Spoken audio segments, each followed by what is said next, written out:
Hello, I'm Ed Parrott. Welcome to Knoxville Real Estate Weekly. On the inflation front, we'll take a look at the headline CPI, or Consumer Price Index, which increased from 3.3% in July to 3.7% in August on an annual basis. The reason for this is one word: oil. The price of oil has gone on a surge recently. In middle of May through the first week of July, it was hanging right around $70 per barrel. However, the second week of July, it started a steady increase, and as of now, it's running about $94 per barrel. Core inflation, on the other hand, removes the effect of food and energy prices, and this is what the Fed cares about more, primarily because it can't control the food and energy prices. If they thought they could, trust me, they would give it a try. But core inflation fell from 4.7% in July down to 4.4% in August. And this, while it's not close to the 2.0% target the Fed's looking for, it's still great news. The Producer Price Index showed a similar increase to the CPI, and for the same reason: oil. The Producer Price Index jumped from 0.9% up to 1.6%, going from July to August on an annual basis. However, I'll point out that the PPI was essentially zero in June, so it's really not out of control at this point. According to the BLS, anything below 2.0% is nothing to worry about. Due to the higher oil price, retail sales rose 0.6% month over month for August. But if you take out the oil price effect, we're down to 0.2% month-over-month increase in retail sales. The thing I'll point out is that 0.4% that oil accounted for is basically just wasted money, because people are burning the same amount of gas, and essentially the usage was about the same for the 2 months. So you're just pumping more dollars out the exhaust pipe.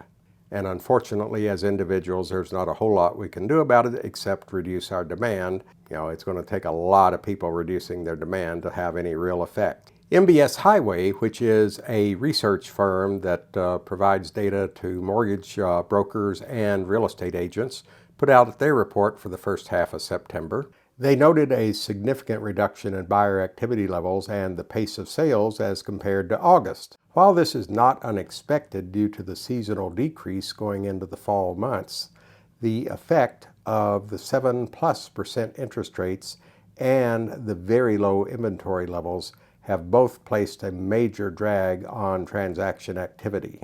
Meanwhile, if we take a look at the interest rates across the pond, the European Central Bank has just increased their key interest rate to 4.0%, a record for them. However, they also indicated that this would be the final tightening of their interest rates after an 18-month campaign that has seen 10 increases. Even though the inflation rate in Europe is much higher than they would like, at 5.3% expected inflation for 2023, the European economy is still struggling, so they really can't handle another interest rate hike. And of course, the things that are making it struggle is, in fact, the high cost of borrowing and also the slowdown in China. Getting back to the United States, the Federal Open Markets Committee, or the Fed, meets on the 20th, 3 days from now. The number I've seen is that the sentiment in the market is 94% odds against a rate increase. The question is this just going to be a second pause, or is this going to be a full stop on the rate increases? The market will be watching Jerome Powell's comments very closely. We wonder, is he finished after 18 months of his tightening campaign, or is he going to continue on? If we look back to his August 25th speech up in Jackson Hole, he indicated strongly there that he felt more tightening was needed. Hopefully other voices will prevail in the Fed. We have the Cleveland president, Loretta Meister, who has indicated that she believes we've had enough tightening. Also, Raphael Bostic, the Fed president in Atlanta, has said that he believes we've had enough tightening. So hopefully those voices will prevail and we can get Powell to put on the brakes finally. Moving on to home prices, they do continue to rise. CoreLogic said that nationally, home prices rose 0.4% month over month and 2.3% year over year in July. This is the sixth straight month of month-over-month price increases, and in aggregate, nationwide, we've had a 5.2% increase in prices for this year so far. That's on pace for a 9% price increase for the entire year, something that's about twice what I would like to see. However, there were 11 states that had year-over-year price decreases. They were all located in the West. If we look at the 10 major metropolitan markets, the largest price decreases year-over-year were, in fact, Las Vegas at 4.8% and Phoenix at 4.2% decrease. They were followed by Denver and Los Angeles at 1.3% and 0.8% respectively. As we continue moving eastward, however, the trend reverses. Houston saw a 1% increase, and it keeps going up the further east you move till you get to Miami, which has seen a 9% increase. I hope Florida doesn't go nuts like it did back in the 06-07 time frame. At that point, prices were going up about 22% per year. In fact, I had a good friend of mine who still lives in Florida just begging me to come down there and start buying property, and I declined. I told him that although the price increases for the last 2 years were significant, they could not continue at that pace, and they can't. And even 9%, I think, is too much too soon. Getting back to the MBS Highway Report, 44% of the nationwide respondents indicated that their buyer activity was very active, or steady. That's a significant drop from the 55% in August and only marginally higher than the 41% from September of 22. 36% of respondents reported that homes were selling quickly with multiple offers, but that's a significant decrease from the 46% that reported the same in August and even larger decrease from the 56% in July. However, from the September report in 2022, that same number was only 12%. Prices are starting to moderate, and I think we are in the beginning of a market shift from a seller's market to a neutral and eventually a buyer's market. 37% of the respondents reported moderate or significant price reductions in September. While that is a significant increase from the 28% reported in August, if we look back to September of 22, that number was 67% reporting moderate or significant price reductions. And on the other hand, 34% of respondents reported that they're seeing moderate or significant price increases. And this is largely dependent on what region you're in. Taking a look at the regional report, buyer activity dropped everywhere except the Northeast, where they had a record 79% of respondents indicating that buyer activity was very active, or steady. That same figure for the Northwest plunged from 54% in August to 26% in September. Focusing in on the mortgage market, as we said, the Fed will be meeting on the 20th, and sentiment among the market is still 94% probability that the Fed will not increase rates this meeting. So at this point, it will be no surprise to anyone that they don't raise rates. The question is, what are they going to do going forward?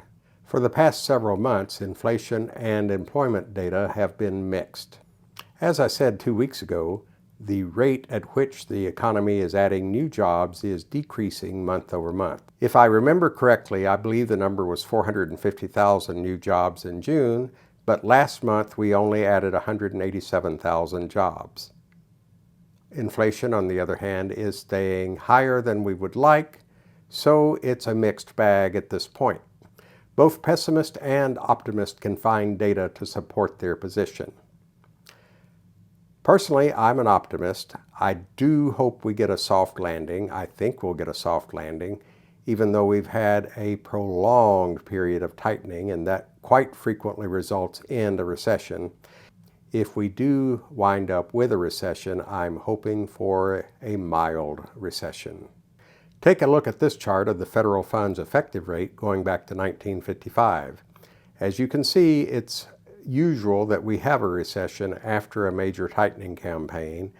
If we take a look at the increase in the effective rate from 2015, you will notice that it wasn't that steep, and the recession that resulted, and some people claim there wasn't a recession in 2020, but the recession that resulted was in fact very mild.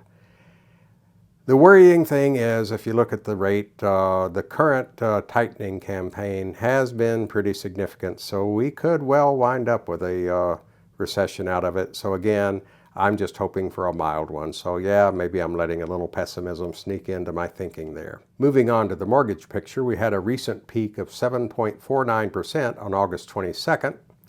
And then it started to moderate. We ended last week on Friday with 7.33%.